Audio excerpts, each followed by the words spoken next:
श्री रूप शिक्षा। कोटि ज्ञानी मध्य है एक जन मुक्त, कोटि मुक्त मध्य दुर्लभ एक कृष्ण भक्त। ऐसे करोड़ी ज्ञानी जन में होता जन कोई एक मुक्त, दुर्लभ करोड़ मुक्तों में भी जन एक कृष्ण की भक्ति युक्त।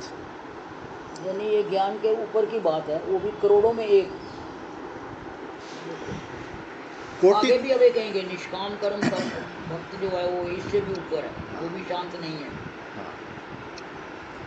करोड़ों कोटि कोटि ज्ञान मार्ग के साधकों में भी कोई एक जन माया बंधन से मुक्ति लाभ करके जीवन मुक्त। नाना जी कहते हैं मेरे को 70 साल तो हो गए, सबको सुनाते ब्रह्म ज्ञान संब्रह्म, एक भी तो हुआ दिखा नहीं, सीखी तो कह रहे।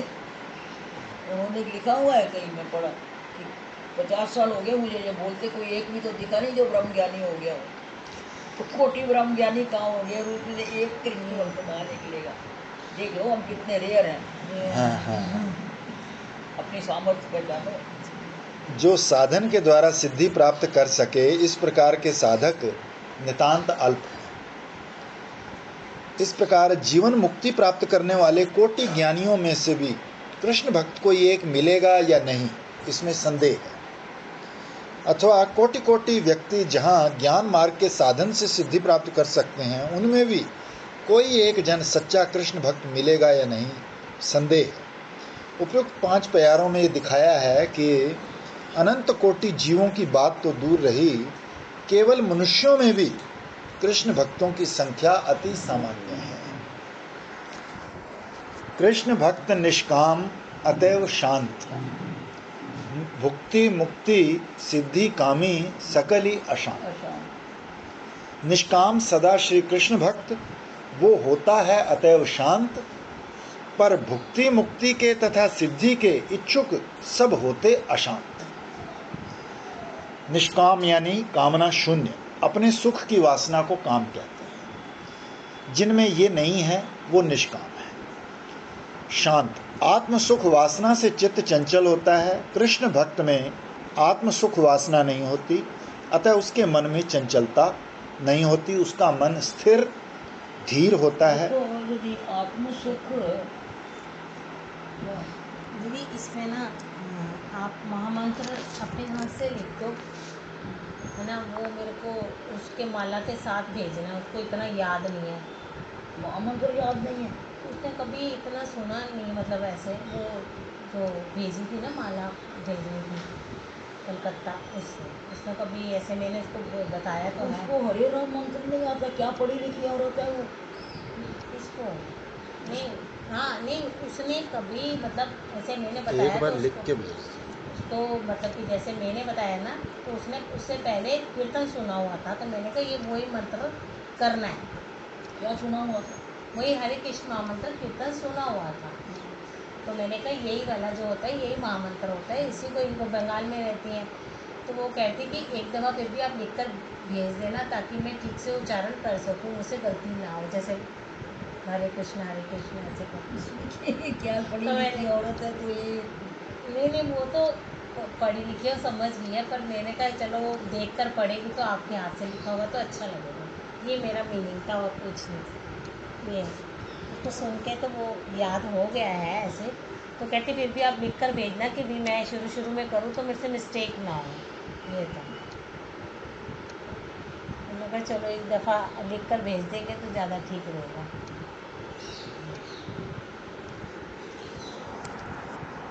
दीदी ऐसा तो नहीं है ना कि सबने हरे कृष्ण महामंत्र सुना हो।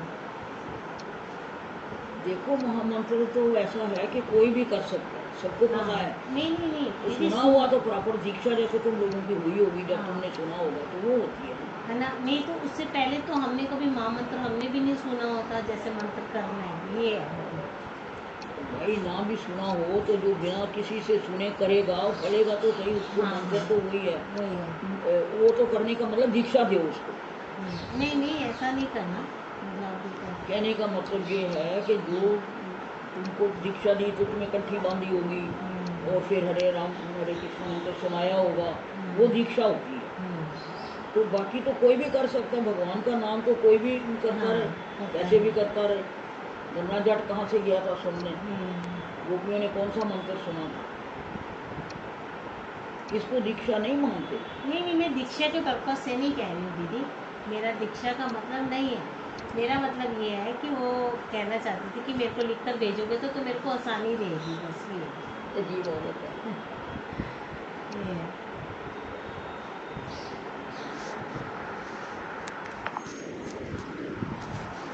जो विषय आदि या स्वर्ग आदि भोग चाहें, तो जो सालों के आदि मुक्ति चाहे, या जो अणिमा आदि सिद्धियां चाहें, वो सभी आत्म सुख के लिए कुछ चाहते हैं। इस आत्म सुख वासना से उनका मन चंचल रहता है, अस्थिर रहता है, इसलिए वो अशांत है। अथवा उनकी बुद्धि सर्वदा आत्म सुख का या अपनी दुख निवृत्ति का अनुसरण करती है, इसलिए उनकी श्री कृष्ण निष्ठ बुद्धि नहीं रह सकती, अतः वो अशांत है। सिद्धियों का वर्णन। सिद्धि अणिमा आदि अष्ट सिद्धियां जैसे अणिमा, लघिमा, महिमा, प्राप्ति, ईशित्व, वशित्व, प्रकाम्य और काम वसायिता। अणु के समान शुद्र हो सकने का नाम अणिमा। अणिमा द्वारा इतना छोटा हुआ जा सकता है कि पत्थर के भीतर भी प्रवेश किया जा सके। अत्यंत लघु या हल्का। मच्छरों को ये सिद्धि होगी जो पत्थर के अंदर भी प्रवेश कर उनको अनिवा सिद्धि होगी जरूर। लघिमा। लेकिन एक बड़ी मार्वलस बात मैंने देखी कि नीचे हजारों सीटें पढ़ रहे हैं, जिनको कोई खाना देने वाला नहीं, कोई ब्राह्मण ब्याह करने वाला नहीं, कोई सिखाने वाला नहीं कैसे संभोग करना। और कैसे हमारे देखो ना मरने का टाइम आया तो फाड़ के बाहर निकला। हाँ, नहीं हमारे घर में भी दीदी वो इस कोने में और उधर से निकला है, बस बंद करने की देर थी, वो 10 मिनट में ही उधर पहुंच गई है ना, ऐसे हुआ था होगा ना, जो उड़ गए तो उड़ गए, उनकी अभी बाकी जिंदगी होगी, वो बाहर उड़ गए। हमारे भी तो यहाँ से काफी सारे उड़ गए होंगे।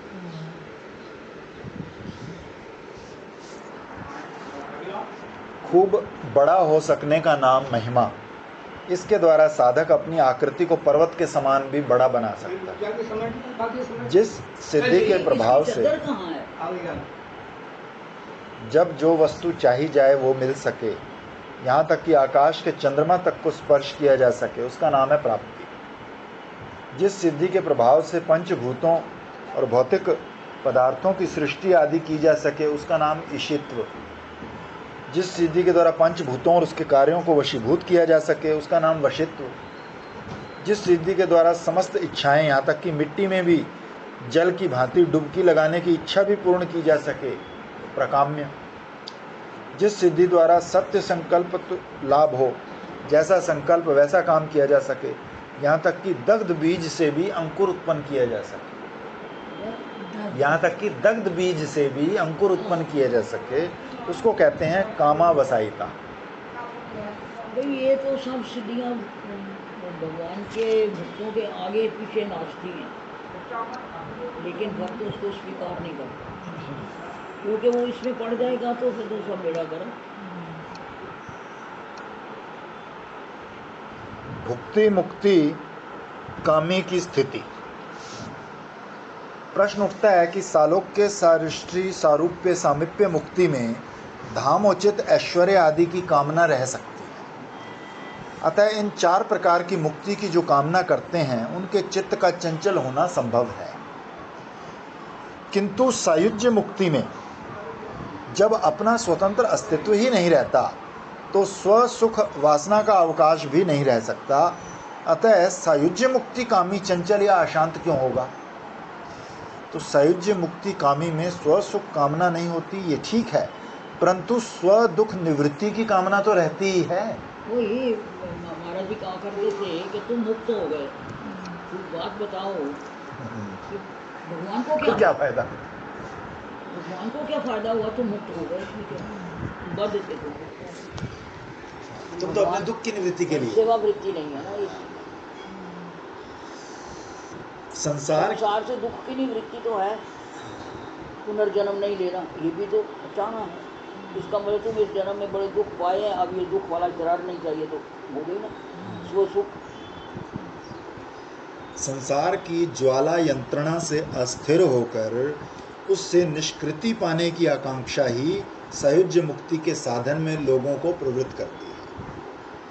अतः इस प्रकार के साधन के मूल में ही अपने लिए कोई एक वस्तु की यानी दुख निवृत्ति की आकांक्षा रहती है। इस प्रकार की आकांक्षा भी काम है। अपने लिए कुछ भी चाहना काम है, वही चित्त की चंचलता उत्पन्न करेगा। तभी इंसान शांत होता है, जब ऐसा लगे कुछ नहीं चाहिए, अपने आप को टटोलते रहो। इसीलिए गृहस्थियों के लिए कहा ना कि बच्चे के बच्चों में फंसेगा तो कैसे शांत होगा। यदि कहा तो ऐसा जाए लगता है अपने बच्चों में फंसेंगे तब भी काम आता है। बच्चों को बच्चों में तो दूर की बात है, अपने बच्चों के साथ भी ऐसे रहेंगे तब भी ऐसे। बात एक ही है कि अगर हमारा अपने बच्चों के भाग्य के ऊपर विश्वास नहीं है तो हम अशांत होंगे। और यदि हम ये कहें कि भाई जो हमारा भाग्य था हो गया, जो इनका भाग्य है वो इनको साथ है, तो हमें क्या शांति है? इसमें निर्भरता ही काम मुख्य बात है। तो यदि हमको ये विश्वास है भगवान की कार्य पर तो अशांत नहीं हो सकता। हमें क्या, जो उसको करना है सो करें। क्योंकि इस दुख निवृत्ति की अथवा ब्रह्मत्व लाभ के गौरव की कामना साधन की शेष अवस्था में भी रह जाती है, क्योंकि इस कामना को हटा देने पर उसकी जगह अन्य कोई भी उद्देश्य सायुज्य कामी के लिए नहीं रह सकता। अतः सदा ही ज्ञान मार्ग के साधक की साधना की प्रवर्तक हुई अपने लिए कुछ न कुछ प्राप्त करने की वासना। इस प्रकार के साधक की श्री कृष्ण निष्ठ बुद्धि भी नहीं रहती, इसलिए सायुज्य मुक्ति कामी को भी अशांत ही बताया। विशेषतः जब तक एक नित्य अचंचल सर्वग्रासी और अनंत वैचित्री में आनंद का पता जीव को नहीं लगता। मुक्ति रूपी सिंह नहीं मेरे को लग रही है जीव लिखा वगैरह रूप। अतः जब तक आनंद से चित्त अत्यंत आविष्ट नहीं हो जाता तब तक चित्त की चंचलता की इधर उधर भागने की निवृत्ति संभव नहीं। इस प्रकार आनंद एकमात्र भक्ति में लीला रस आस्वादन में ही संभव है। इस भक्ति सुख का आस्वादन, लीला रस का आस्वादन जिन्होंने कर लिया उनके चित्त को ब्रह्मानंद भी विचलित नहीं कर सकता। ब्रह्मानंद हैते पूर्णानंद लीला रस ब्रह्म ज्ञानी आकर्षिया करे आत्मवश। इससे जाना जाता है कि ब्रह्म ज्ञानी वृंदावन में तो सब प्रकार की मुक्ति जो है, सालोक, सारूप, स्वामी, वो सब अवेलेबल ही है। तो चाहेगा क्या कोई धाम है वो प्राप्त है हमको। सालोक्य हो गया, सालोक्य हो गया, सारूप्य अपने स्वरूप का ध्यान देखो, कभी दिखे ना दिखे कितना सुंदर लगता है। और वैसे भी जो भजन करने वाले हैं वो 90-90 साल तक सुंदर ही दिखते हैं। तो सामीप्य हो गया। अच्छा, ऐश्वर्य, ऐश्वर्य अगर भक्ति चाहे तो राजा की तरह रह सकते हैं। अब बताओ तुम्हें, हमें बिना शिष्य किए लाखों रुपए आ जाते हैं अपने आप। तो वो उनको प्राप्ति है, उनको चाहिए, उनकी कोई चाहना नहीं। क्या करेंगे वो? खाम खा का काम बड़ा, लियो और दियो, बांटो। मैं तो कल से फ्रूट और मिठाई बांटती थक गई। पुंडरी का आया इसको दियो, मधु जा रही है इसको दियो, एक और बम्बई वाले आए उनको दियो, तो मैं तो बांटती थक गई। तो सारे अवेलेबल हैं। अच्छा, सहयोग हम चाहते हैं, बाकी 3 हमें अवेलेबल हैं। हम समीप बैठे हैं, सलोक में बैठे ही हैं, और ऐश्वर्य है ही हमारा। वो ना दिल्ली में थे ना, दिवाली आती थी ना, तो इधर देने जाओ उधर देने जाओ, उसका इधर उसका इधर इसका इधर, यही करते। तो मैं तो इनको कहती, मैंने कहा सब बंद कर देते हैं, कितनी परेशानी है। तो दीदी एक टाइम ऐसा आया हुआ, जब हम जिसके घर जाते हैं ना, तो हमने कहा ठीक है हम खाने पीने का थोड़ा शेयर कर लेंगे, गिफ्ट भी खरीदने एक दूसरे के लिए, इसके लिए ये कोई हमारे को दे के जा रहा तो हमें भी कर सब व्यवहार है। तो ना दीदी हार के ना हम थक गए और हमने मना कर दिया। आखिर में व्यवहार होगा नहीं। अभी भी तुम्हारी गृहस्थी है तो तुम्हें व्यवहार करना पड़ता है। तुम देखोगे धीरे धीरे मेरी उम्र तक पहुँचे तो व्यवहार करने को मन ही नहीं करता। फिर ऑटोमेटिक जो हो गया सो हो गया।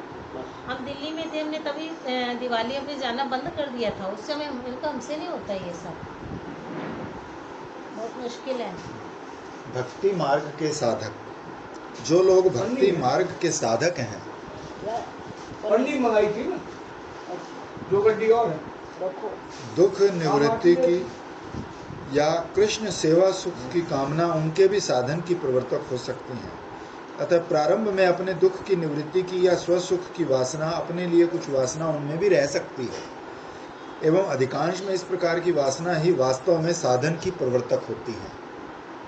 किंतु इस प्रकार की वासना जितने दिन रहे तब तक ऐसे भक्ति मार्ग के साधक को भी निष्काम नहीं कहा जा सकता, अतः शांत नहीं कहा जा सकता। वास्तव में तब तक इस प्रकार के साधक हाँ के देखो, हृदय जब में तक मन में रहे मेरी कुटिया बन जाए, भजन हो जाए, भंडारे हो जाए, ये सब कामना ही है, तो तब तक वो नहीं होता।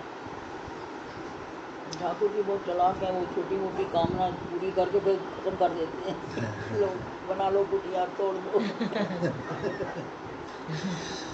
किंतु एकांतिक भाव से भजन करते करते भगवान की कृपा से हाँ, भक्ति मार्ग के साधक की उक्त कामना भी दूर हो दूर हो जाती जाता, है। उसके स्थान पर कृष्ण सुख एक तात्पर्यमयी सेवा की वासना उत्पन्न उत्पन्न हो हो जाती, जाती भजन करते करते अपने आप होती। है। ये वासना उत्पन्न हो जा सकती है कि जिसके मूल में अपने लिए कोई भी वस्तु नहीं, कुछ भी नहीं, और तो क्या आनंद स्वरूप श्री कृष्ण की सेवा के स्वाभाविक फल स्वरूप अपने आप जो एक अपूर्व अनिर्वचनीय सुख भक्त के हृदय में उन्मिषित हो उठता है, उस सुख का भी भाव वहाँ नहीं रहता। जिस वासना के मूल में मात्र श्री कृष्ण का सुख रह जाता है, अपने सर्वस्व का त्याग होकर, अपनी सुख सुविधा का सम्यक रूप से त्याग होकर एकमात्र श्री कृष्ण का प्रीति संपादन ही जिस सेवा का उद्देश्य बच जाता है, उस सेवा की वासना हृदय को संपूर्ण रूप से अभिभूत कर ले सकती। काम लागी कृष्ण भजे, पाए कृष्ण रसे, काम छाड़ी दास हयते हय अभिलाषी। इस प्रकार की अवस्था में साधक जब पहुंच जाता है, तभी उसके चित्त में भक्ति का आविर्भाव संभव है, तभी वो वास्तव में कृष्ण भक्त कहला सकता है। इस प्रकार का कृष्ण भक्त निष्काम और कृष्णनिष्ठ बुद्धि युक्त होता है। कृष्ण भक्त भी कहलाओ और दूसरों को दुख भी देते रहो, पैसा भी ऐंठते रहो, काया वाचा मनसा सब का, तो आप कृष्ण भक्त नहीं। अब ये सब देख, ब्रह्मवार्ता नहीं मानना। अब ये जितने गोसाई लोग हैं, अगर इनके हृदय में कृष्ण सुख की वासना हो तो ये भक्त हैं, नहीं तो ये संसारियों से बदतर है कि ठाकुर का पैसा हजम करते हैं, तभी ये भूत बनते हैं। अब कल समाधि में कोई गोसाई को अलाउड नहीं, साल में एक बार जा सकते हैं, लेकिन वहाँ का जो मैनेज कर रहा है, जो 50,000 रुपये 40-50,000 रुपया पूरे बांधने में लगता है, जो खर्चा कर रहा है, उस सिर्फ उस उठाना चाहिए। मतलब इनको उस गद्दी से 1 रुपया उठाने की मनाही है। ये गुरु गद्दी है, इसका पैसा इसके ऊपर ही लगना चाहिए। लेकिन होता क्या है, एक गोसाई आया, अंदर खड़ा है, बस टोपी का मुंह जरा इधर हुआ तो जो उसमें पैसे हैं लिए और खाई हुआ। सबके सब ऐसे, एक नहीं। मंच का बड़ा छोटा लड़का, बड़ा तो नहीं जाता कि बाकी के चाचा ताऊ के जितने दिखते हैं तो सब ने यही किया। तो मैं तो जो होता होने दो, जितने भाग्य में आएगा, मैं तो कोई कमी नहीं है, बहुत है, मैं तो बहुत है। महाराज जी आए, रो रहे थे, इन लड़कों को क्या हो गया है, सब अब तो मैं शरीर छोड़ना चाहता हूँ, क्योंकि मेरे से ये देखा नहीं जाता, उनकी चलती नहीं। उन्होंने कहा भी, देखो सावधान जाओ, अंदर पूजा करो, तुम्हें अलाउड, एक गृहस्थी है ना, गृहस्थी अंदर जा नहीं सकता, स्वाय गोपी के और कोई अंदर जा नहीं सकता समाधि। एक बार पुजारी चला गया तो महाराज जी वहाँ साड़ी लेके खड़े हुए और आवाज़ दे रहे, दीदी दीदी भैया जी हैं। मैं क्या, हाँ है, क्या बात है, जरा उनको नीचे भेजो, ये भोजन की थाली अंदर आके। पुजारी पता नहीं कहाँ रातों रात चला गया अपने आप ही, गोपी भी दिखता नहीं। तो अंदर पूजा करके वापस आ जाओ, जो कुछ उस वक्त था, जैसे तुम गई वो अंदर खड़ा, थाली में पैसे होते हैं जो पूजा के, वो उठाए जेब में, रो रहे थे।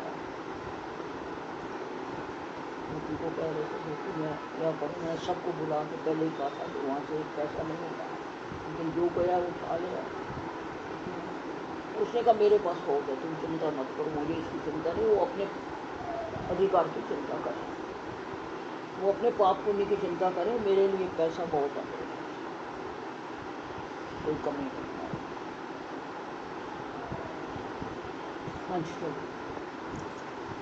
साधक भक्त के लक्षण। जो लोग संसार में रहकर यथावस्थित देह से साधन भक्ति का अनुष्ठान करते हैं उन सबको साधक कहा जा सकता है, किंतु भक्ति शास्त्र में किसी एक विशेष अवस्था में पहुंचे हुए साधकों को ही साधक भक्त बतलाया गया है।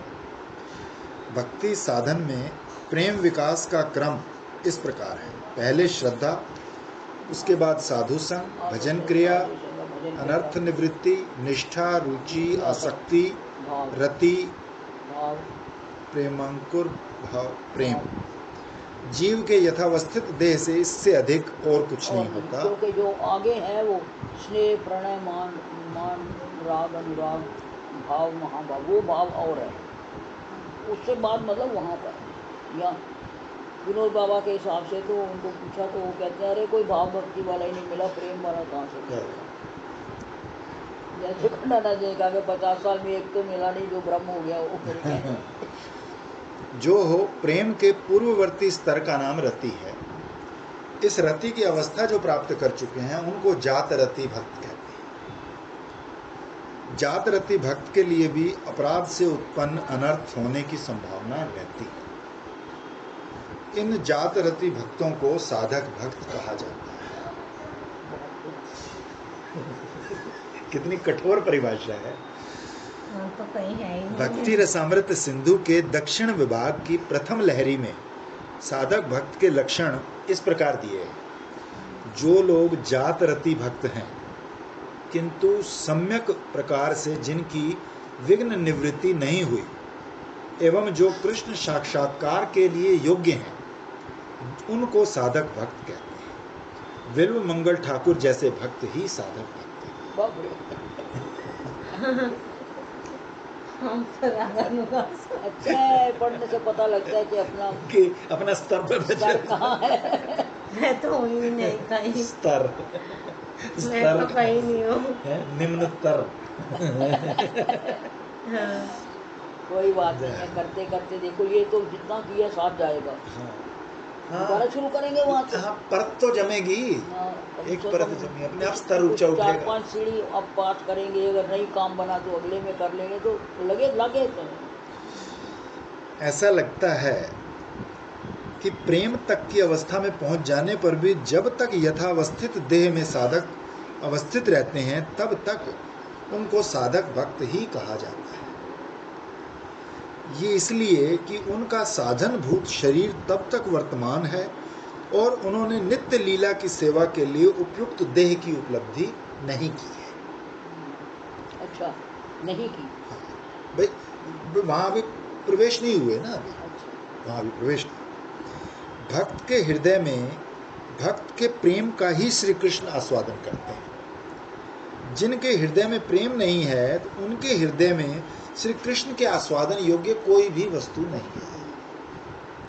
अतः उनके हृदय में श्री कृष्ण के सतत विश्राम की संभावना भी नहीं है।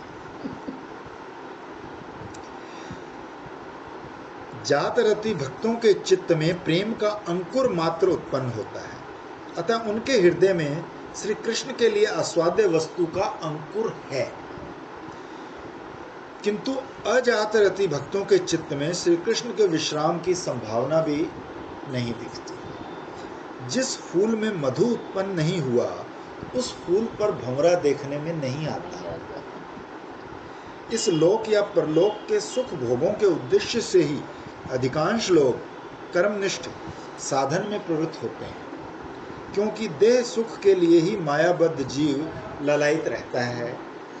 यह लोक या परलोक के सुख भोग की वासना का त्याग करके केवल दुख निवृत्ति के उद्देश्य से, जन्म मृत्यु से उद्धार पाने की वासना से अथवा ब्रह्म प्राप्ति के गौरव लाभ की वासना से जो लोग ज्ञाननिष्ठ साधन में प्रवृत्त होते हैं उनकी संख्या बहुत कम है, क्योंकि देह सुख भोग के अभ्यस्त प्राणियों में बहुत कम लोग ही परलोक के सुख भोग की वासना का त्याग कर सकते हैं अथवा सुख भोग की। एक कथा में एक औरत देखी कहती है बड़ा फ़ायदा हुआ महाराज जी आज कथा सुन के।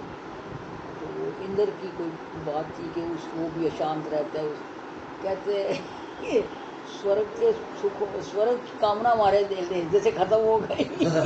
वो कहते पहले यहाँ की कामना तो खत्म करो। कहते आज हमें स्वर्ग से वैराग्य हो गया। कहते पहले इस शरीर से तो वैराग्य। वैसे दीदी एक बात तो सही उन्होंने कही कि स्वर्ग से वैराग्य हो गया। ये हमें इतना सत्य लगता है कि वो चीज़ सत्य नहीं लगती है। अब ये बताओ कि जो भक्ति का स्तर बता रहे हैं और जगत माया इतनी स्ट्रोंग है कि हमें ये सब इतना लग रहा है, तो इतना मतलब भजन इतना कठिन है। मतलब आप जरूर कैसे इसको करें।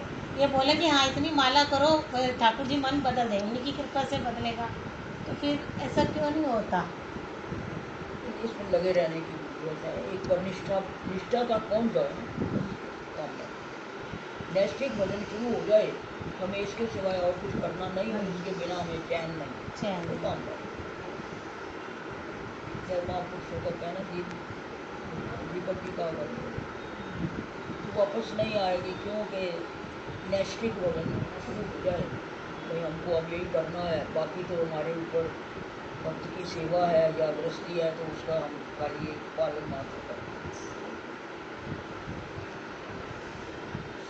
तो आसक्तियों से छूटना बड़ा कठिन है।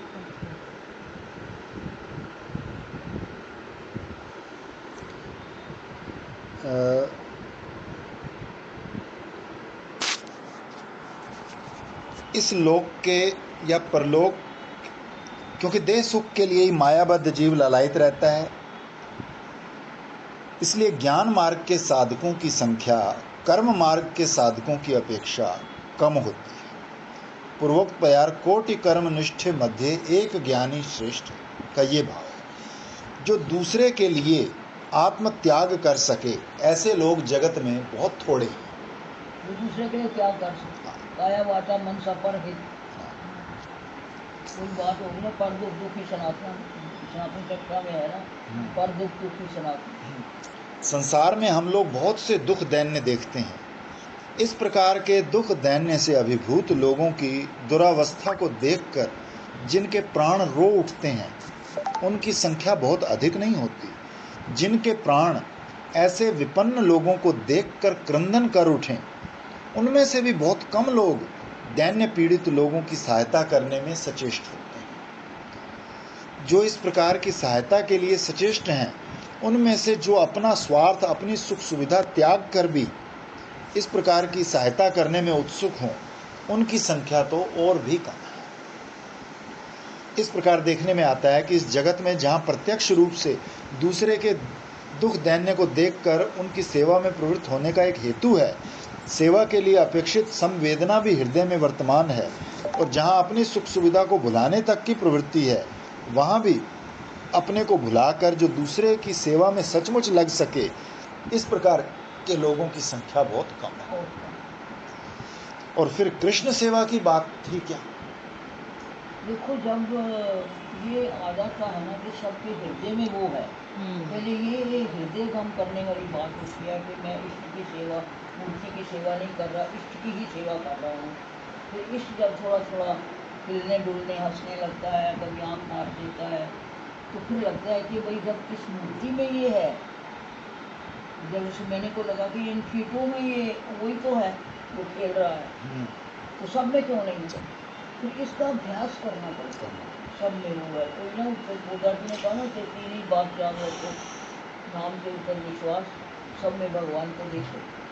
तो वो देखते देखते तब ये स्थिति आती है, जब ये महसूस होता है कि ये मैं ही हूँ, तब ये पर दुख दुख की सनातना की बात आती है।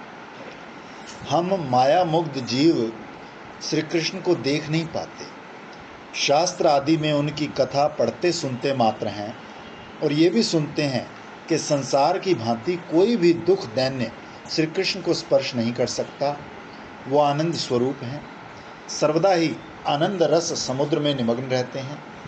अतः जीव की जो करुणा वृत्ति उसको संसार में पर सेवा के लिए प्रेरित करती है, उस वृत्ति से श्री कृष्ण सेवा के लिए कोई प्रेरणा मिलेगी, इसमें भी संदेह है। संभव है कि अनेक जन्म जन्मों की साधना के फलस्वरूप किसी सुदूर भविष्य में श्री कृष्ण सेवा जनित सुख की आशा से वर्तमान सुख सुविधा आदि को त्याग करके श्री कृष्ण भजन में निवृत्त होने वाले लोग उनकी अपेक्षा बहुत कम होंगे, जो संसार में दूसरों के दुख दैन्य निवारण के उद्देश्य से स्वार्थ आदि का त्याग करते हैं। क्योंकि एक तो जो लोग संसार में पर सेवारत हैं, उनकी सहायता और सेवा से कितने लोग उपकृत और सुखी हो रहे हैं, इसको वो लोग प्रत्यक्ष देख सकते हैं, अतः वो सेवा के कार्य में उत्साह और प्रेरणा पा सकते हैं। किंतु जो लोग कृष्ण भजन में प्रवृत्त होते हैं, उनके भजन को कृष्ण अंगीकार कर रहे हैं, उनके भजन से कृष्ण प्रसन्न हो रहे हैं, इस बात को ग्रंथ आदि को छोड़कर कोई भी प्रत्यक्ष निदर्शन साधारणतः वो नहीं पा सकते। तो इससे भजन के लिए उत्साह आदि शिथिल हो जा सकते हैं। दूसरे भजन करते करते श्री कृष्ण की कृपा से किसी भी समय श्री कृष्ण सेवा प्राप्त हो सकती है, ये केवल शास्त्र आदि से ही जाना जाता है। किंतु शास्त्र वाक्य में दृढ़ विश्वास न होने से बहुत से लोग कृष्ण सेवा प्राप्ति को अनिश्चित समझते हैं। अनिश्चित विश्वास नहीं है ना। अब गुरु जी तो रोज कहते थे, उर्मिला कुछ करने की जरूरत नहीं है, सुंदर सुंदर कपड़े पहन के मेरे आजू बाजू खेला कर, ये छूटा वो मिला। उर्मिला को विश्वास आया तब ना, श्रद्धा मूलिक बात है ना ये। अब अनिश्चित पर भरोसा करके निश्चित को अर्थात प्रत्यक्ष प्राप्त सुख को छोड़ने के लिए बहुत कम लोग अग्रसर होते हैं। देखो पहली सीढ़ी तो ये है कि अपने सुख को छोड़ के दूसरे को सुख करना। ये हो जाए तो फिर धीरे धीरे शास्त्र पर विश्वास करके कि सब में वो है, सब में वो है, फिर महसूस होएगा कि इसमें भी वो है, इसमें भी वो है, तो जाके आखिरी सीढ़ी शुरू होगी कि भाई ये सेवा तो मेरा धर्म है, ये मैं कर ही रहा हूँ, लेकिन इसमें मुझे कृष्ण को सुख देना। तो जो मैं कहती हूँ कृष्ण का होके, कृष्ण का नाम लेके कृष्ण का भजन करना। दीदी अगर हम ऐसा देखो करते हैं, आपकी बात बिल्कुल ठीक है कि हाँ सब में वही है, हम उसी को मान के उसी की सेवा करते हैं। पर जब हम व्यवहार में आते हैं तो ऐसे जैसे अब लोग आने जाते हैं शुरू करते हैं, तो फिर अगर हम उनको देखते हैं आए दिन आ रहे हैं, कुछ कहीं ना कहीं भजन तो हमारा छूटता है ना। देखो अंदर अंदर अपना भजन होता रहे, और ज़्यादा लिखा ही हुआ ना भागवत में कि जो भक्त हैं उनके साथ व्यवहार रखना, जो अभक्त हैं उनको अपेक्षा करना। उनकी अपेक्षा जो आके हमारा भजन खराब करे, एक दो बार तो सोचना चाहिए, उनको बताना चाहिए भी ऐसा है वैसा है, करो का। अब हमारे घर के उधर आते थे तो गोपी जानता है, या तो वो रोटियां बना के लाते थे, या आते किचन में घुस के अपना काम करते। अब यार सिस्टम बन गया, पहले कोई वहाँ पे अब वो साधन ही नहीं। माँ धीरे धीरे उनकी अपेक्षा कर देनी चाहिए भैया, और ये लोग सब नीचे गुफा में सोए बेसमेंट में। वो आई थी ना, वो अरुण की वाइफ, चीफ है हरियाणा का चीफ, तो वो कहती कि हम लोगों को आते हैं, हम ऐसी बात करते हैं तो उठ जाते हैं। तो मैं कहूँ उनको त्याग दो, कहते हैं हम क्या त्यागेंगे, उन्होंने ही हमें त्याग हम बुलाते हैं तो भी नहीं आप कोई आता, और वो बुलाते हैं तो हम नहीं जाते। ठीक है, मैं कहते तुमको क्या छोटी अम्मा चटाई पर रोटी नीचे, यहाँ पे ऐसी माई कैसी छाई नहीं। इन सब कारणों से श्री कृष्ण सेवा जनित आत्म सुख के लोभ से भी जो लोग भजन में प्रवृत्त होते हैं, उनकी संख्या नितांत ही कम है, तथा कृष्ण सेवा जनित आत्म सुख के लोभ तक को त्याग कर जो लोग मात्र श्री कृष्ण की प्रीति के लिए ही भजन में प्रवृत्त होते हैं, उनके भजन का प्रवर्तक होता है केवल श्री कृष्ण सेवा का लोभ, सेवा जनित आत्म सुख का लोभ नहीं। हाँ, गोपियों को सुख थोड़ा ही होता है, पर प्रश्न ये है कि चाहे आप लोग करो चाहे ना करो, आप सुख चाहो चाहे ना चाहो, अगर कृष्ण सेवा सुख की आपको कामना हो गई तो आपको कोटि गुना सुख मिलेगा। इतना तो लौकिक चीज़ें नहीं मिलती थी तो इतना रोना कभी हम देखा नहीं, तो अब रोने में आनंद है। कोई पूछे क्यों रो रहे हो, इसलिए रो रहे हैं कि लीला कब देखेंगे, कब श्री जी की चोली टूट जाएगी, उसको बांध देंगे। अब ये कोई बात है, कोई दूसरा क्या कहेगा, अरे इसमें क्या बात है, हम क्या कर रो। तो ये लोभ और भी अल्पसंख्यक लोगों में रहने की संभावना है। इसीलिए कहा गया है दुर्लभ एक कृष्ण भक्त। बहुत सुंदर। जो पराकाष्ठा हो। ये तो पंजाबी बात, ये तो